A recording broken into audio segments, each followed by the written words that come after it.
ላገባ ነው። ለሁለተኛ ጊዜ ላገባ ነው።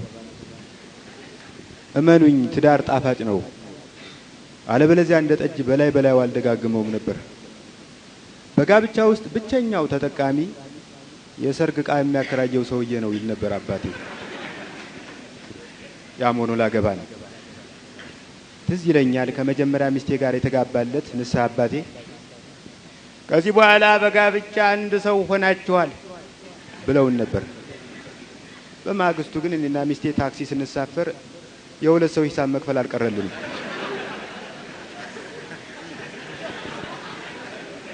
ከመጀመሪያ ሚስት ጋር እንዴት ተለያየህ የሚል ጥያቄ ተነስቷል። ጥሩ ጥያቄ ነው። አንድ ቀን እኔና ሚስቴ ቢሮ ውለን ወደ ቤታችን እየተመለስን ነው። የሆነ ቦታ ስንደርስ እጅግ ግዙፍ ጡቶች ያስቀደመች ኮረዳ ከፊት ለፊታችን ትመጣለች።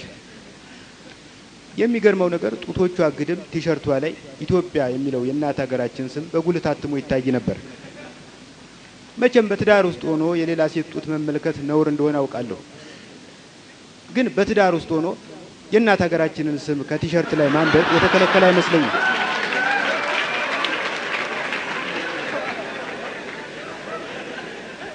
እና ብሔራዊ ስሜት አነ ሁሉ ላይ ነው መሰል ለ30 ደቂቃ ያክል ፈዝዤ ወደ ኮረዳዋ ደረት ስመለከት ድንገት በአካባቢው የጥፊ ድምጽ አስተጋባ። የጥፊው ድምጽ በእኔ ፊትና በባለቤቴ መዳፍ አማካኝነት የተፈጠረ መሆኑን ያወቅኩት ማላመጫ አካባቢ ህመም ሲሰማኝ ነው። ምን አደረኩሽ አልኳት ሚስቴን። ያደረከውን አንተ ታውቃለህ አለችኝና ትታኝ ሄደች። 10 ቀን ተቀየምኳት። በተቀየምኳት በ10ኛው ቀን ግን ክረምቱ ስለገባ ብርዱ ቅያሜን ስላስረሳኝ ታረኳት። ሌላ ጊዜ ከቢሮ ስንመለስ የመንደራችን ጎረምሶች መንገድ ዳር ጠብቀው እኔን ያንጠለጠለችውን ጃንጥላ ያክል እንኳን ሳይቆጥሩኝ ይለክፏት ጀመር። ሰማህ አይደል ሲለክፉኝ ትለኛለች ባጠገባቸው ስናልፍ። ዝም በያቸው ወመኔ ሁላ አልሁኝ እንዳይሰሙኝ ድምጼን ዝቅ አድርጌ። ቀልጠፍ ብዬም የጎረምሶችን ለከፋ ለማድበስበስ ይገርምሻል በህንድ ሀገር ብዬ ስጀምር አሁንስ ያሉትን እየሰማህ ነው ብላ አቋረጠች። አሁን ለትዳራችን ስትል የጎረምሶችን ለከፋ ሰምታ እንዳልሰማች ብታልፍ ምን ነበረበት? እሷ እንኳን ይሄን ማድረግ ካቃታት እኔ ሰምቼ እንዳልሰማው እንዳልፍ ብትፈቅድልኝ ምን ነበረበት? በሴት የሚመጣ ጠብ እጅግ አስቸጋሪ ነው። በሴት የሚመጣ ጠብን በኮንዶም እንኳን መከላከል አይቻልም። ሳይኮሎጂስቶች ትዳር የሚጸናባቸውን መንገዶች ሲዘረዝሩ ሚስትን ከመንደር ጎረምሶች ለከፋ ማስጣል የሚቻልበትን መላ አይጠቅሱም። የዛን ቀን ወደ ቤት ስገባ አስጠቃኝ አለች። ጠጋ ብዬ በልምምጥ ተይ እንጂ እኔ እናት ብዬ ጀመርኩ። ተይ እንጂ እኔ እናት እነዚያ ጎረምሶች ቢጎዱኝ ሆስፒታል ብጎዳቸው ፖሊስ ጣቢያ መመላለሱ ያንቺ ነው። አይዞሽ ጸባያቸው እስኪቀየር እንታገስ። እነሱ ጸባያቸውን ካልቀየሩ ችግር የለም እኛ ሰፈር እንቀየራለን አልኳት። በማግስቱ ፈታች። ያም ሆኖ አሁን ለሁለተኛ ጊዜ ላገባ ነው። ምክንያቱም ሜላትን ወዳታለሁ። ለሚወዱት ሰው ደግሞ መውጣት፣ መውረድ፣ መታመም፣ መሞት ብቻ አይደለም እስከ ጋብቻ ቢደርሱ አይቆጭም። ከሜላት ጋር የምንጋባበት ሌላው ምክንያት ከጋብቻ በፊት አናደርግም ስላለች ነው። ሰሞኑን እኔና ሜላት ጥር ምጥን ያለ ሰርግ ልናሰናዳ አስበናል። የሚጠሩ ሰዎች ዝርዝር የሷ አባትና እናት፣ የኔ ንስሐ አባት፣ የኔ ሚዜ የሚሆን የልብ ጓደኛ፣ የሷ ሚዜ የምትሆን የሴት ጓደኛ፣ ዘበኛችን፣ አለቀ በቂ ነው። የሰርጉ መርሃ ግብር የሚከተለውን ይመስላል። ሰርጉ በንስሐ አባቴ ጸሎት ይከፈታል። ቀጥሎ የሜላት አባት ስለ ሜላት አስተዳደግ የ10 ደቂቃ ንግግር ያደርጋሉ።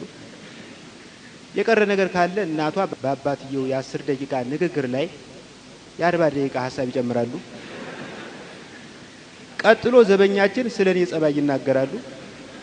የቀረ ነገር ካለ የልብ ጓደኛዬ በዘበኛችን ሐሳብ ላይ ይጨምራል። የምሳ ግብዣ። ቀጥሎ ከጋብቻ በፊት የተጣለው እገዳ ይነሳና የሥነ ሥርዓቱ ፍጻሜ ይሆናል። ለሜላት ይህንን ሳሳያት በጣም አሪፍ ነው ግን ዘፋኝ ያስፈልጋል አለች። ወደ አንድ የታወቀ የሰርግ ዘፋኝ ሄድን። ዘፋኙ መቼም ለእናንተ ስለሆነ 10,000 ብር ብቻ ዘፍንላችኋለሁ አለ። 10,000 ብር 10,000 ብር ለሰርጉ ቀን ብቻ ነው ወይስ ከተጋባን በኋላ ቤታችን እየመጣ ትዘፍንልናል? አልተስማማው።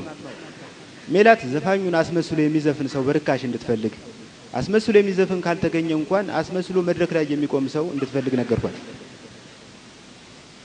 በልህ ዘበኛችንን ማዘፈን ፈልጌ ነበር።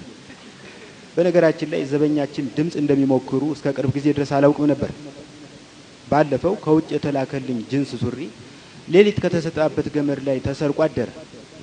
ተኝተው ነበር ብዬ ስጠይቃቸው መተኛት እንኳን አልተኛውም፣ ግን የበርሜሉን ቂጥ እየደበደብኩ እንዲሁ ስዘፍን ስላደርኩ ሌባ አጥሩን ሰብሮ ሲገባ እንኳን አልሰማውም አሉኝ። ገረመኝ። የታደለ ሌባ በሳውንድ ትራክ ታጅቦ ይሰርቃል። ከዚህ በፊት ብዙ ሰው በተገኘበት ዘፍነው ያውቃሉ? አዎ። የት? ጃን ሜዳ የጥምቀት ዕለት ማለቴ በመሳሪያ ታጅበው ዘፍነው ሲያውቃሉ? አዎ። አገር ቤት ሳለሁ ታናሽ ወንድሜ አጭር ምንሽር ይዞ ያጅበኝ ነበር። የሰርግ ይዘፍናሉ? አዎ። እስቲ በሉልኝ። ሽቦ አልወጋው ሽቦ ሽቦ አልወጋው ሽቦ። እሱማ የገጠር ነው። የከተማ ላድርገው ከቻሉ። ሽቦ የስልክ ሽቦ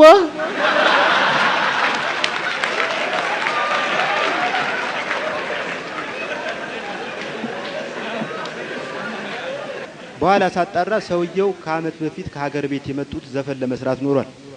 ዜማና ግጥም የሚሰሩ ሰዎች ሌሊት እየቀጠሩ ያለማምዷቸው ነበር። በኋላ ከዘፈኑ ይልቅ ሌሊት መንቃቱ የበለጠ ስለተሳካላቸው ዘበኛው ዘፋኝ የማናመጣ ከሆነ ሌላ አማራጭ አለ። ጥቂት የጎረቤት ልጆች ምሳን ጋብዛቸውና ይዝፈኑልን አለች ሜላት። እውነት ለመናገር ከጎረቤት ልጆች ለታዋቂው ዘፋኝ 10,000 ብር መክፈል ይሻለኝ ነበር። የጎረቤት ልጆች ምን ይዘፍናሉ መሰላችሁ? የዛሬ አመት የማሙሽ ልደት ባበላሁ ባጠጣሁ በዜማ የመወልድበትን አመት ወስነው ሊነግሩኝ ይፈልጋሉ። በነገራችን ላይ ቤተሰብ መምሪያ የህዝብ ቁጥር መቀነስ ከፈለገ የሰርግ ዘፈኖችን የሚቆጣጠር ክኒን ማምረት አለበት። የክርስትና እንመጣለን ገና። አሁን ዘፈን ነው ማስጠንቀቂያ ነው እንጂ። ለማንኛውም ሜላትን ማስደሰት ስለነበረብኝ ይሻል። በተረፈ ጥቂት አጃቢ መኪኖች ከተገኙ በቂ ነው። መኪና ምን ያደርጋል? ያስፈልጋል ብያለሁ፣ ያስፈልጋል። ጥሩ ካልሽሽ። ለነገሩ እኔ መኪና መከራየት አቅቶኝ አይደለም፣ ግን የሰርጋችን ቀን የናይጄሪያ ፕሬዝዳንት ስለሚመጡ መንገድ ይዘጋል ብዬ ነው ልላት ካሰብኩ በኋላ የናይጄሪያን ፕሬዝዳንት ጋብዝልኝ እንዳትለይ ስለፈራው ተውኩት። ቀጥዬ የሰርግ መጥሪያ ካርድ ለመበተን ተንቀሳቀሱ። መጀመሪያ የሄድኩት ንስሐ አባቴ ቤት ነው። ንስሐ አባቴ በቴሌቪዥናቸው የእንግሊዝ ፕሪሚየር ሊግን ውድድር እየተመለከቱ ነበር። ስገባ አይናቸውን ከቴሌቪዥኑ ሳይነቅሉ ወደ ወንበሩ እያመለከቱኝ እሺ ዛሬም ዝሙት ነው አሉ። በነገራችን ላይ ንስሐ አባቴ ኳስ በጣም ይወዳሉ። የገና ጦም ሲገባ ሱባኤ የገቡና ሊተውት ፈለጉ። የስቴዲየም ሐሳብ ግን እንደ ፈታይ ጋኔን ተከተላቸው።